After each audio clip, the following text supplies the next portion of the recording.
Queridos alumnos, bienvenidos a la presentación del primer vídeo de nuestro tercer tema, la diversidad hídrica, que cubriría las páginas entre la 81 y la 87 de nuestro libro. En este caso vamos a tratar, por supuesto, de las grandes masas de agua de la península ibérica y brevemente de las Islas Baleares y Canarias, los ríos, los lagos y humedales y los acuíferos.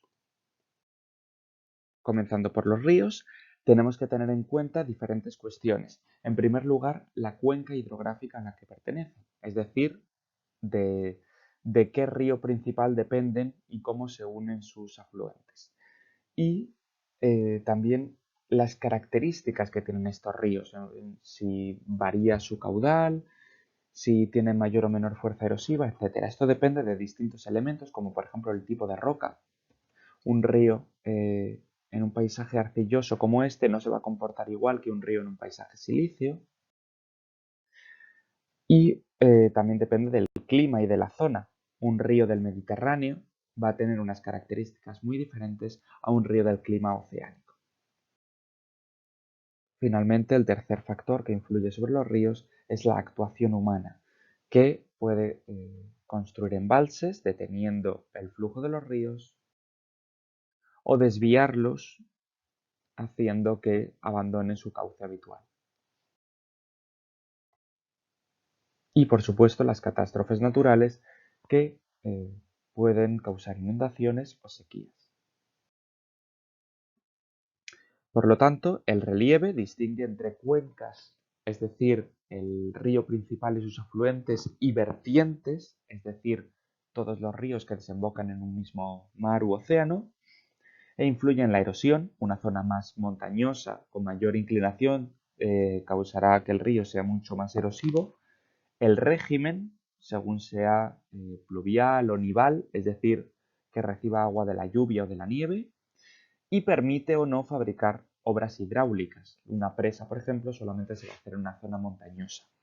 El tipo de roca va a definir la situación de escorrentía, es decir, si hay aguas superficiales o no. Si es una roca impermeable, permitirá que haya ríos en su superficie.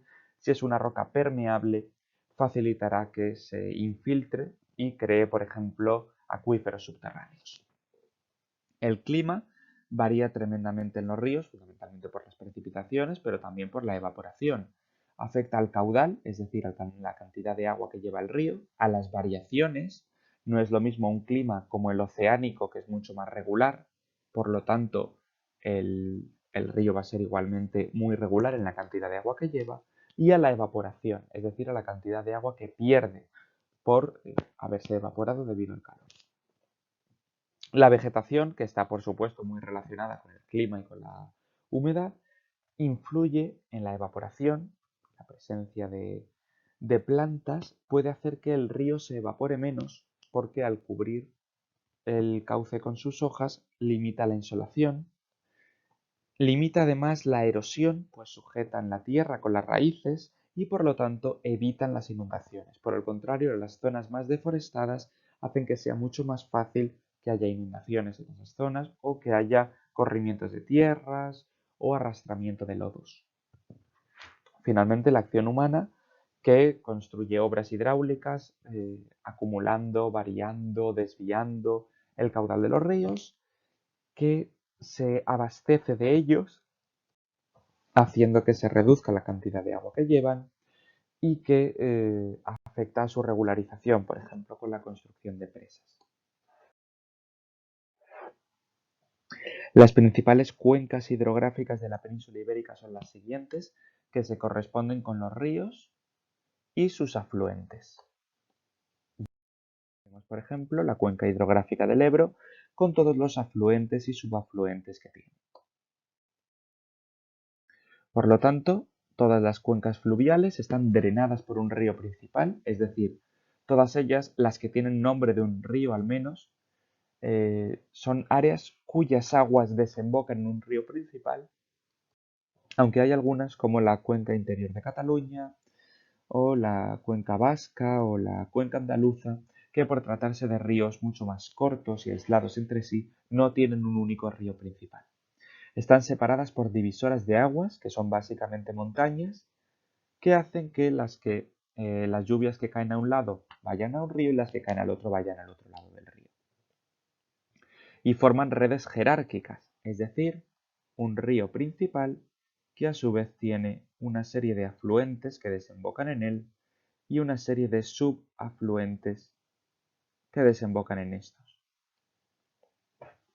Las principales cuencas hidrográficas de la península son las de la costa gallega, las del Miño-Sil, el Duero, el Tajo, el Guadiana, el Guadalquivir, el río Tinto, Diel y río Piedras, los ríos Guadalete, Barbate, las cuencas internas de Cataluña, el río Ebro, el río Júcar, el río Segura y la cuenca mediterránea andaluza, todas las que tenemos representadas en el mapa, que sería conveniente conocer.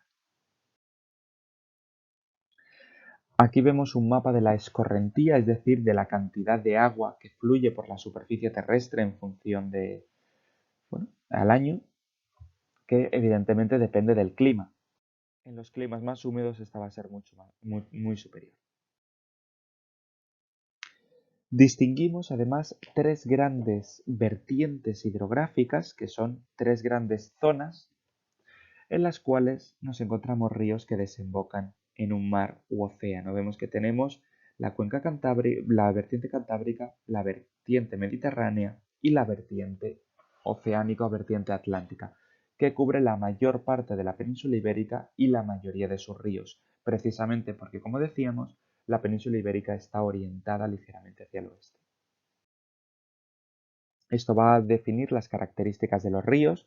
Por ejemplo, los ríos de la vertiente cantábrica, que nacen en las montañas, van a tener una gran fuerza erosiva, porque se trata de un paisaje muy inclinado, con una gran pendiente, y por lo tanto el río cae con mucha fuerza. En cambio, en la vertiente atlántica nos encontramos ríos largos en zonas llanas, atravesando las submesetas o la zona andaluza, estas campiñas arcillosas, con lo cual el río va con mucha menos fuerza. Sus funciones principales no son tanto erosión como transporte y sedimentación, y crea curvas llamadas meandros. En la costa mediterránea los ríos suelen ser mucho más cortos y tienen una gran fuerza erosiva porque las lluvias son irregulares y torrenciales.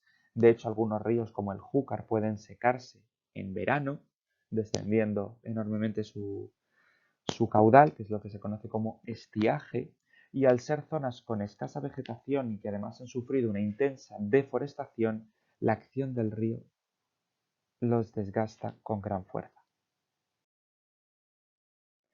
Por lo tanto, en la vertiente cantábrica nos encontramos ríos cortos porque nacen en las montañas, muy cerca del mar, con gran fuerza erosiva, con gran caudal debido a las elevadas precipitaciones y muy regulares debido a lo mismo, a que llueve todo el año.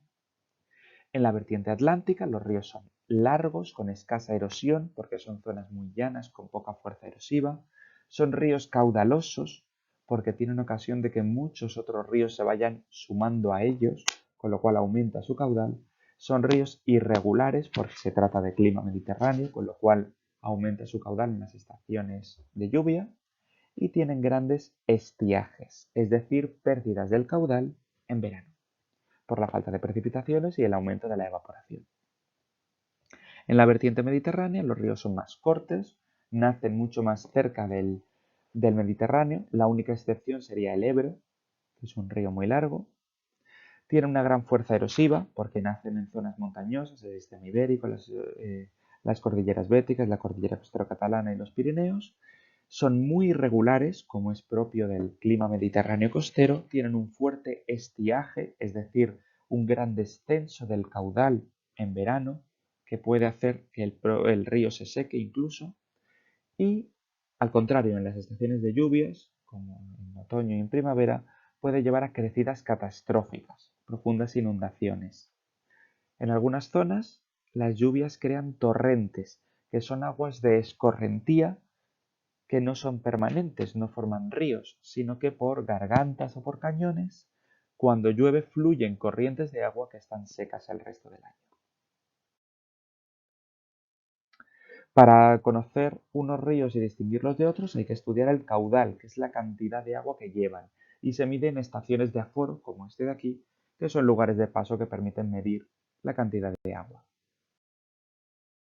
Esto es importante para conocer las variaciones que sufren los ríos, que pueden ser en algunos casos muy extremas, como por ejemplo las inundaciones.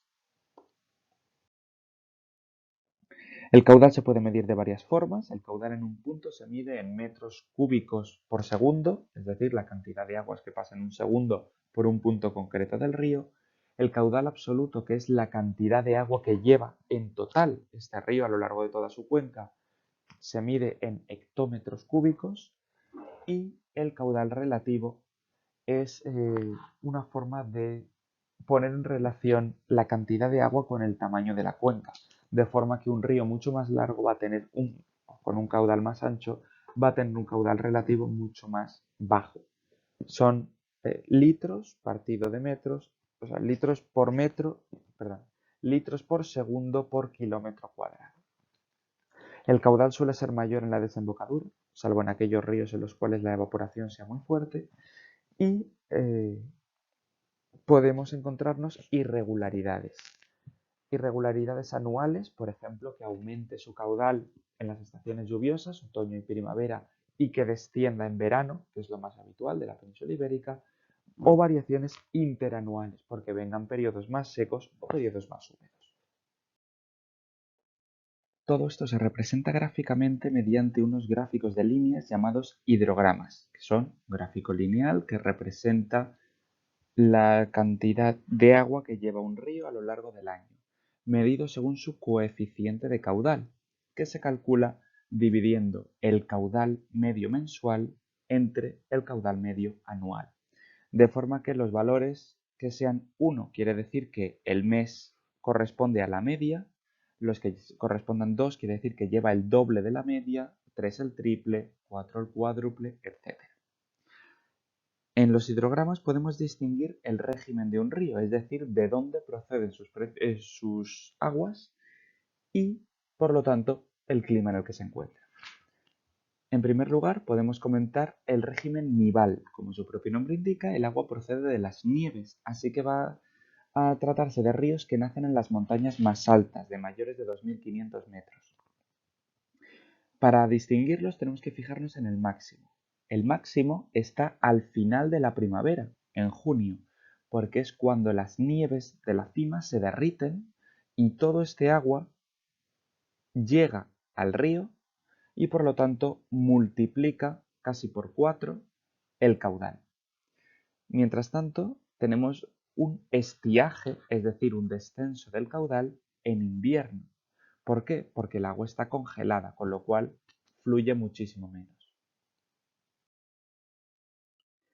Otro tipo de régimen sería el régimen nivo-pluvial, que es una combinación de régimen nival y régimen pluvial.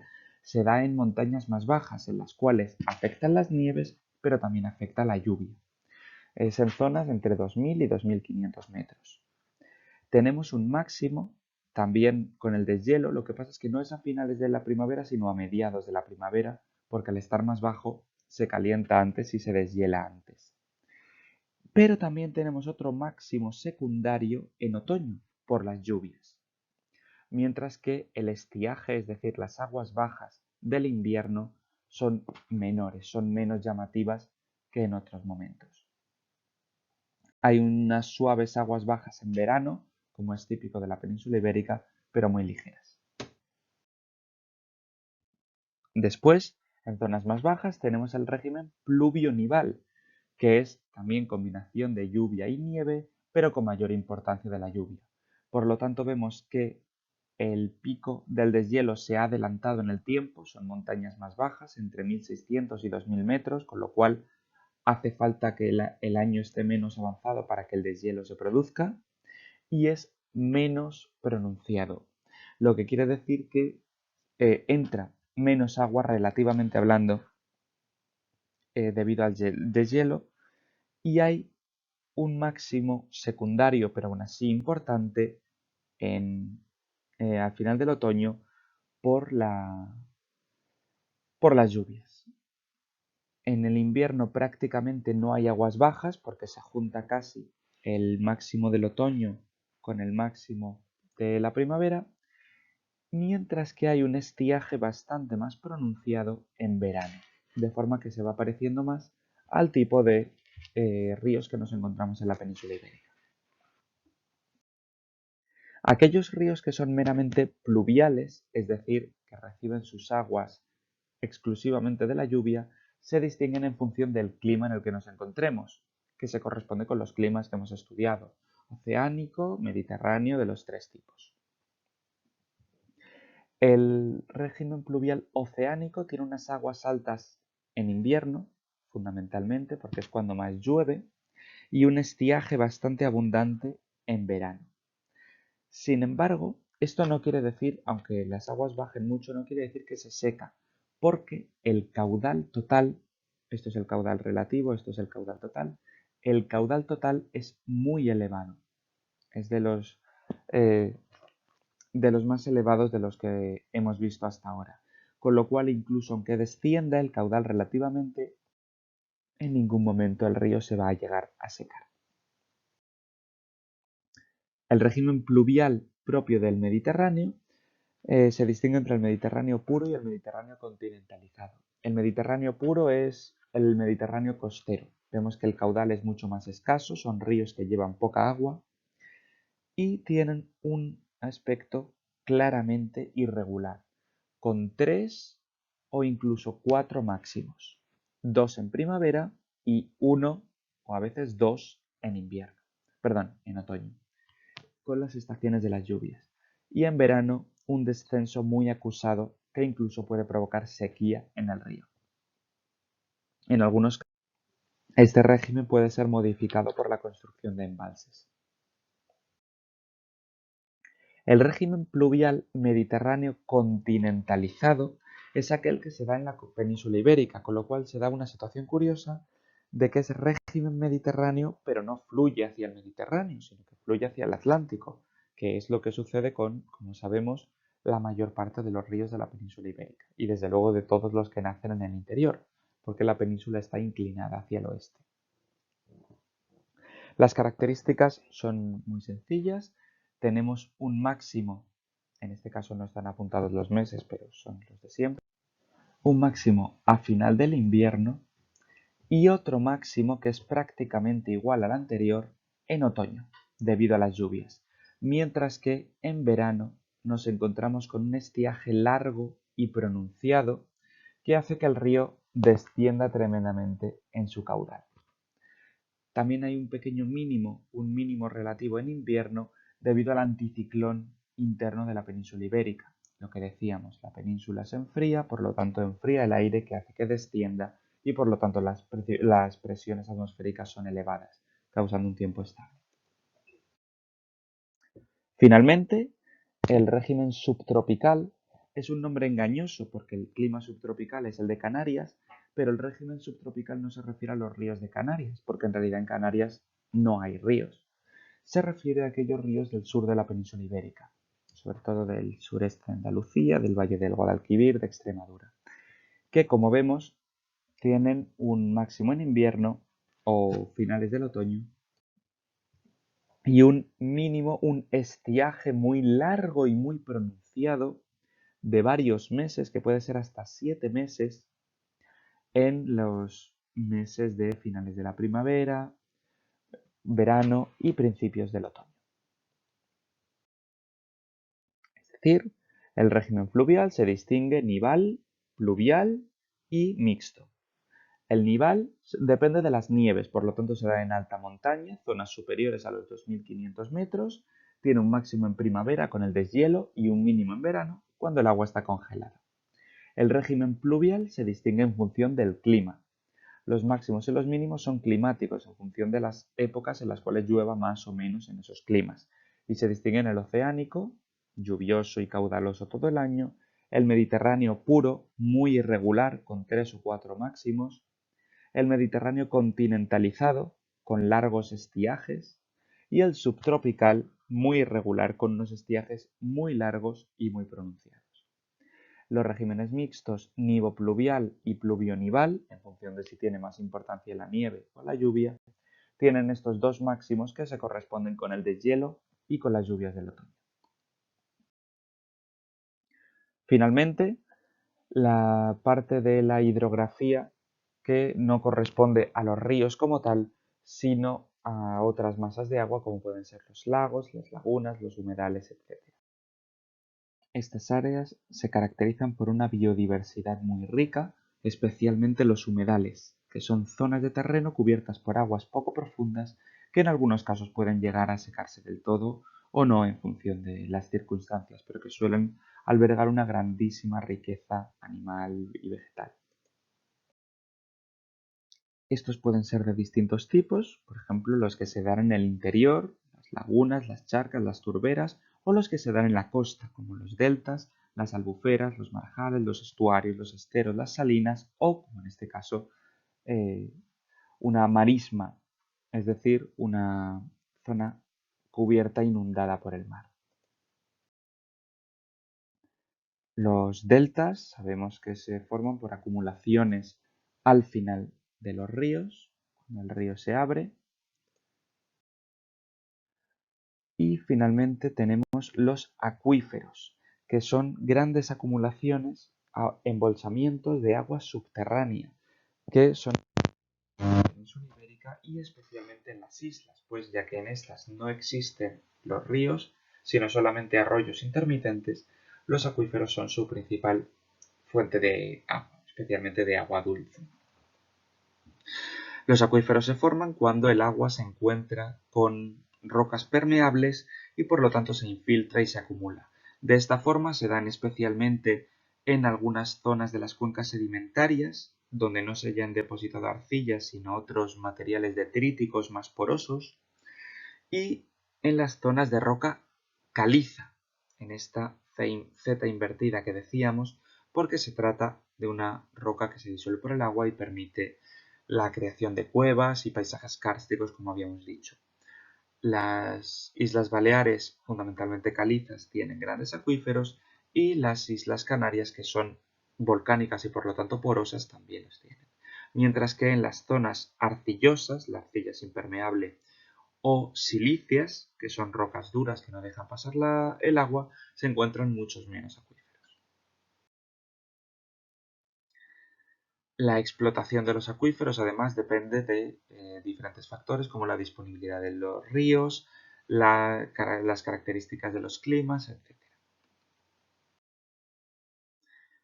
Las zonas húmedas, por lo tanto, son los lagos que se pueden clasificar en exógenos o endógenos. Endógenos son aquellos causados por fuerzas del interior de la Tierra, tectónicos, que es por una fractura, una grieta en el terreno donde se ha acumulado el agua, o volcánicos, que es por la acumulación del agua en el cráter de un volcán. Exógenos son aquellos causados por agentes externos, como los lagos glaciares excavados por un glaciar, los lagos kársticos excavados por la propia roca en una piedra caliza, los lagos endorreicos, que se dan cuando un río, por ejemplo, no tiene fuerza suficiente como para llegar al mar, de forma que se acaba acumulando, y los lagos eólicos, que son aquellos excavados por el viento en materiales blandos y después rellenos de agua. Los humedales, como ya hemos dicho, pueden ser interiores o de la costa y albergan una gran biodiversidad en su interior. Y los acuíferos, que son estas acumulaciones de aguas subterráneas, son el producto de la infiltración del agua hasta un estrato impermeable y se dan en la península ibérica, en zonas calizas o zonas detríticas y en las islas debido a las rocas calizas y arenosas o a las rocas volcánicas de Canarias. Con eso termina este primer apartado del tema, así que muchas gracias por escucharlo y si surge cualquier duda o cualquier problema, por favor no dejéis de recurrir. Muchas gracias.